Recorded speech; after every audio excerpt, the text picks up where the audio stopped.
Ms. Fulton, in your written answers to advanced policy questions, you were asked if troops that are part of religious groups who advocate for socially conservative changes to law should be punished. You responded that as long as they are, quote, acting within the confines of federal law and DOD policy, they should be allowed to exercise their First Amendment rights of free speech and to observe the tenets of their religion.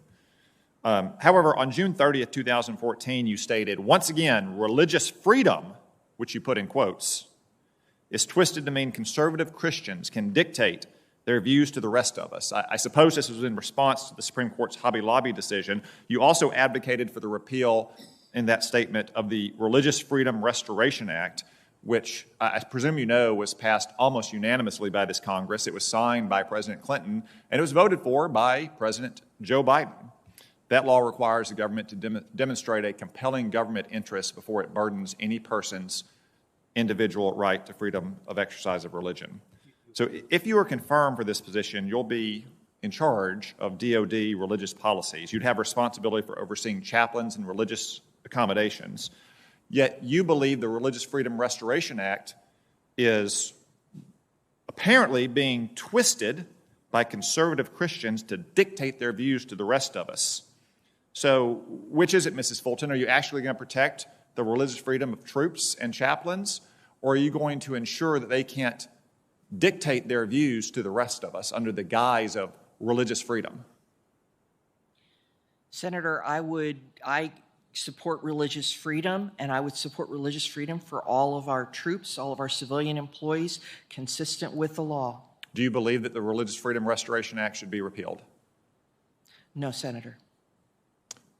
Why did you say so on June 30th, 2014? Senator, I support religious freedom, and I would support religious freedom for our troops.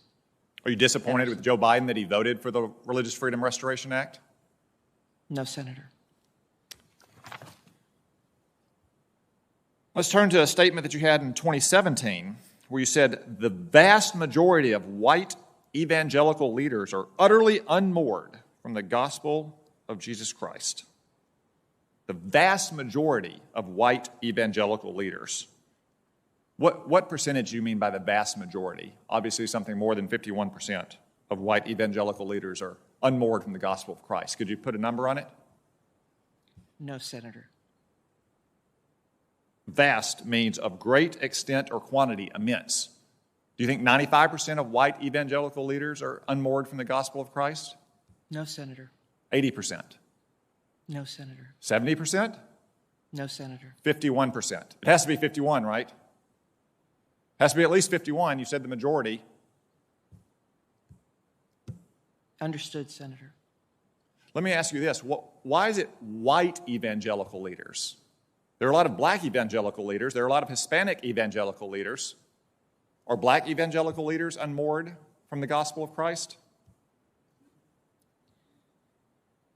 Senator, I'm not sure the entire context of that, but I would say that there are a wide variety of beliefs. We don't all have the same beliefs. We don't all have the same understanding of the gospel. Of course we don't. That's why we have things like the Religious Freedom Restoration Act. That's why we respect the freedom of exercise of all of our troops and all of our fellow citizens, whether they're white, black, Hispanic, Asian, or any other race or ethnicity, or whatever their religion is. Yet here you are saying in public that the vast majority of white evangelical leaders are utterly unmoored from the gospel of Jesus Christ. Do you think it's appropriate to claim that anyone is unmoored from the gospel of Christ, any believing Christian, even if you disagree with this or that view they may have on a political controversy? Senator, while it's consistent with free speech, it's unwise. So, Ms. Fulton, I think you'll understand why so many members of this committee and this Senate do not think you are fit to take over this position. You are going to be in charge of military chaplains. You are nominated to be the Assistant Secretary of Defense for Manpower and Reserve Affairs, and you have a long history of offensive, inflammatory accusations against Bible-believing Christians. I will oppose this nomination, and I certainly hope the entire Senate will oppose it as well.